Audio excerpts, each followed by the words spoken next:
Sveiki, dar kartelį. Dabar taip. Tai ką, yra technologija, kaip armuoti siūlės. Darom, o kaip tai iš tikrųjų atrodo, net kybo. Kadangi rusai daro savus bandymus, ir mes lietuviai padarykim savus bandymus. Iš tikrųjų, daug metų dirbom, atrodo, o taip, kad užarmuot, nulūk, pažiūrėt, kaip ten laiko tą skirtingos armavimo priemonės, pavyzdžiui, ant Unifoto, taip ir niekada tokio bandymo nebuvo atlikęs. Šį kartą atliksim bandymą, reiškia, naudojam 3 rūšių skirtingas papirinės juosteles. Viena yra Knauf naujas produktas perforuota papirinė juostelė. Pagal videoklipą, reiškia, rekomenduoja dėti kampus, apie ištisinės nekalbą. Toliau eina Kurz Knauf juostelė ir Saint-Gobain firmos EasyFlex Pro juostelė. Irgi papirinė, kuri labai gerai absorbuoja drėgmę. Visos šitos juostelės yra geros ir kokybiškos juostelės. Be kitų aš kol kas dar Lietuvos rinkoje nemačiau, kad būtų, sakysim, tokios geros kokybės. Ir uždėsim tas 3 juosteles ant glaisto, pasodinsim jas ir užglaistysim su Uniflotu ir pažiūrėsime rytoj, nuplėšim kiekvieną iš jų, pažiūrėsime realiai koks sukibimas. Dabar, Karoli, pirmą ką padarom, užpildom.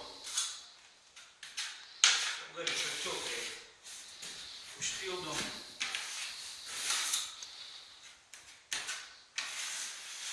siūlę su Uniflotu glaistumą.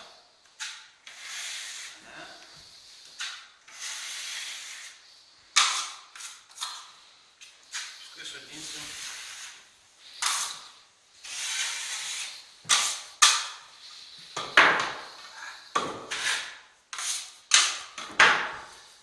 sodino Knauf perforuotą juostelę. Jin turi mažas perforuotas skylutes. Sodinam ją. Vieną pusę pirmą. Tada ir iš kitos pusės.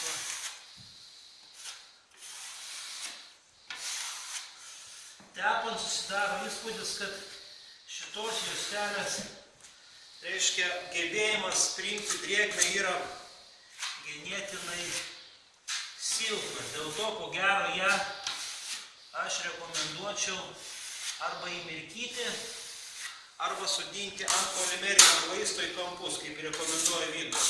Tai toks pirmas poreikis tepant, reiškia. Dabar toliau eina kurti juostelę.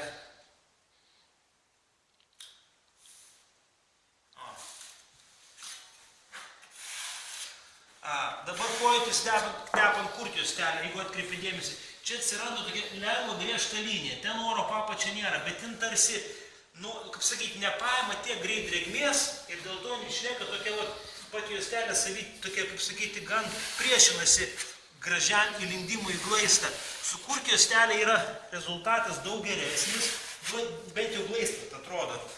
Nes kurti juostelė labai gražiai įsėda, jokių kraštinių, kaip sakyti, neduoda, kad matytųsi. Kurti juostelė susidaro įspūdis, kad atsigula daug gražiau. Ir dabar uždėsime EasyFlex Pro by Saint-Gobain juostelę. Taigi. Čia ne EasyFlex Pro. Čia Certain Teeth arba Marko Park Flex. Klaipėdoj Gulbėj arba Depo yra šitos juostelės. Kaip ir tikėtasi, šitą juostelę puikiai, kaip ir kurti juostelę, įsėda, neduoda, pavyzdžiui, jokių griežtų kraštinių, nuostabiai paima drėgmę ir ta prasme, jinai greitai įdrėksta tą juostelę ir jinai, kaip sakyti, neduoda tokios aštrios briaunos, tarsi, kad norėtų atšokti. O va štai šitą juostelę perforuotą, ją reikia įmirkyti, man rodos, kad gauti tokį rezultatą kaip su šitom dviejom. Taigi, aš manau, kad kurto juostelė ir Marko Park Flex by Saint-Gobain juostelė šiuo atveju glaistusi daug maloniau. Nesijaučia jokių komplikacijų.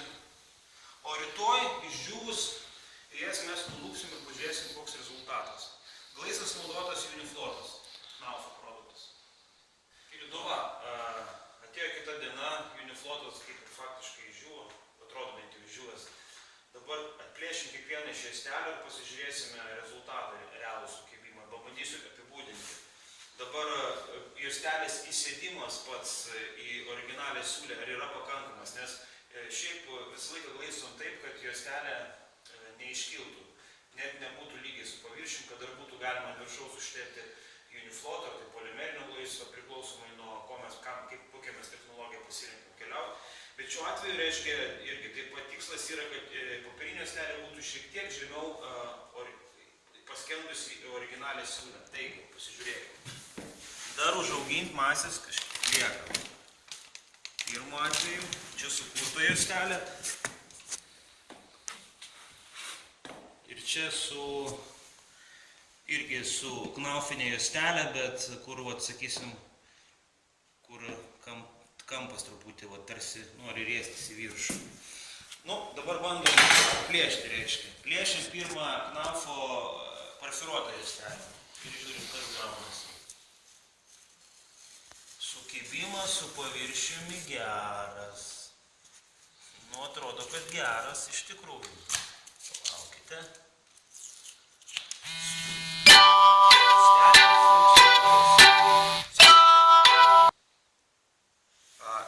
Reiškia, juostelė sluoksniuojasi.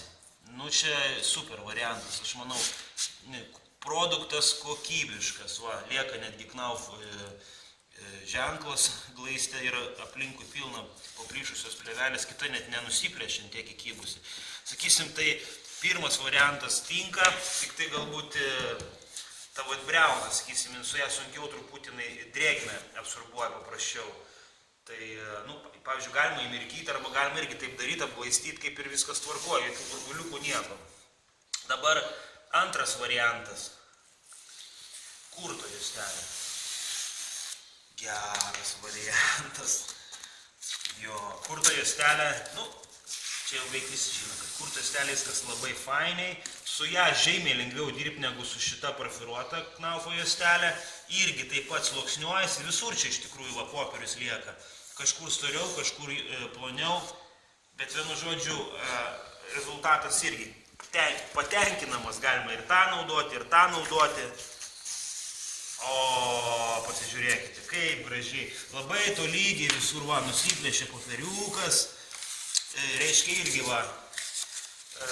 Marko Park Pref by Saint-Gobain, irgi juostelė superinė. Mes iš tikrųjų dažniausiai naudojam šitą juostelę, kadangi jinai, pavyzdžiui, aš sakyčiau taip, lengviausiai dirbti yra iš tikrųjų su kurto juostelė, bet su kurto juostelė, sakysim, yra toks dalykas, kad vienas dalykas, jinai yra brangi ir brangesnė ar 3 ar 4 kartus už tokią juostelę.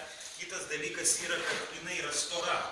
Ir ją, bet visgi vis tiek tinka, viskas sulėtėja procesas.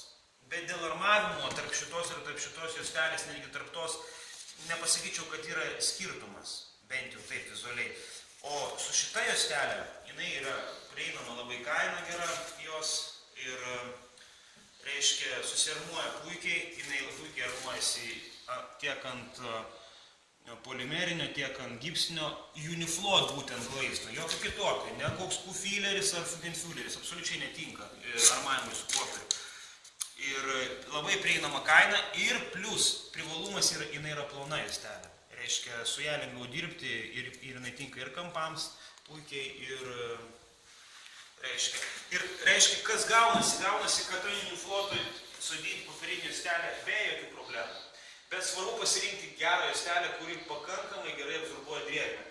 Yra tekę naudoti, pavyzdžiui, kinietiškas juostelės arba, žemesnės kokybės juostelės. Ruloniukas tai gražiai atrodo, viskas tvarkoja, bet kokybės nėra. Jinai paprasčiausiai gražiausiai nulėkė, nes jinai pati slypi iš savęs, drėgmę labai lėtai priima, nebent ją vėlgi drėkinti. Ir tiesiog, iš tikrųjų rezultatas būna labai prastas. Padarėm tokį testuką, pats pirmą kartą padariau, pamačiau, aišku, įdomu. Galima sakyti, dabar dirbi ir esi ramus. Iš tikrųjų, žinai, pabandė šitą produktą, tikrai žinai, kad rezultatas gaunasi geras. Tai jeigu kažkam padėjo, džiaugiuosi. Pasidalykite taip pat apie savo patirtis apačioje komentaruose, kaip jūs tai armuojate, kaip jūs tai darote, su kokiamis problemomis susidurėt, padiskutuosim, pabendrausim, tai viso geriausio. Žiūrėsim Knauf maisto, koks yra stiprumas laikant plokštės. Be armavimo priemonės. Tiesiog įdomumo dėlei.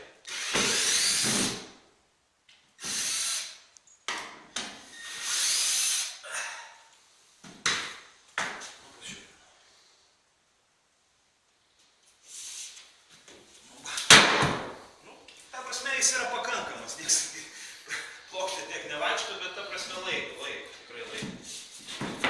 O, ir, ateik, čia, žiūrėk kaip įdomiai. Reiškia, nuėmėm kurto juostelę, ne? Kurto juostelė yra padengta kažkokiu kaip flizelininiu pagrindu dar, ta prasme, toks kaip mikrostiklo audinukas. Pažiūrėkit, kaip jisai laiko, ta prasme, jeigu jo nelieka, ne? Dabar kas, ateik čia, prie porfiruotos kurto juostelės. Porfiruota kurto juostelė, va matot, kaip suplyšo. Bet, pavyzdžiui, yra tokios zonos, kur, ta prasme, labai plonai jos, ir kur storai. Einam prie dabar, prie by Saint-Gobain juostelės, ne? Saint-Gobain gamintojo.